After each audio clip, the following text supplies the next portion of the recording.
Hello. Nice to talk to you guys. Thanks for being Hello. here. I wanted a minute to first talk about Detective Torres. She comes in and she sort of upsets the relationship between both of your characters. So can you both kind of talk about that and sort of where it puts the two of you in relation to each other?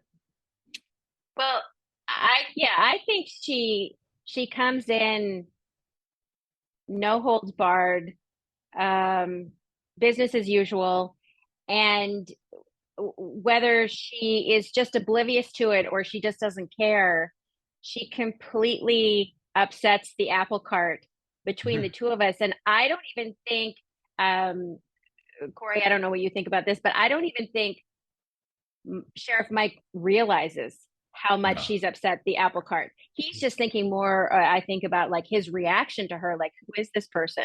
right. Whereas Liv is like, no one's paying attention to me. No one's listening to me. Everyone's forgetting about me. I mean, you'll literally see some times where they actually forget she's even in the room with them. And that is incredibly upsetting to poor Liv. The ham sandwich Yeah, I was just gonna say I love that part. scene, that awkward pause when she's back there talking about the ham sandwich, and they both kind of turn around and he leaves her completely hanging. It's funny, I think in a lot of ways Mike meets his match. Mhm. Deputy Liv is his match in one way, but she's more flies with honey Mhm. than Detective Torres, who is in many ways, like he calls himself Big Black and she calls herself Medium Brown. You know what I mean? So I think in some ways she sees herself very similar to I think how he sees himself, except I don't think she has the insecurities that Mike has. I think she's presenting as confident as she actually is. You're starting to get him to listen to you. I had mentioned that, but can you sort of talk about, is that going to continue? Is she ever going to kind of get through to him? And is he going to, I guess, let her in more? And maybe if you could talk about that a little bit too, Corey.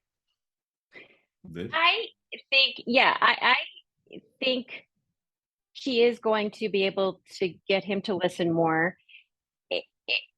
So far in the season, it's sort of come in fits and starts, right? Mhm. You think they're gaining ground, and then he sort of dismisses her again. And I think you're going to keep seeing more of that. But even if he's oblivious at times, according to some other stuff that's going on in his character's personal life, I think he's always going to come back around to realizing she's sort of the voice of reason and that she's been seeing what's really going on all this time. Yeah, I'd agree with that. I think I think that um she's proven that she can be there and will be there for him. And I think that there's a desire on his behalf to reassure her that he'll be there for her as well. So again, the ebb and flow of how the season will go. We'll see them kind of swing out and swing back together, and Mm-hmm. that's the dynamic that exists with them. Thank you.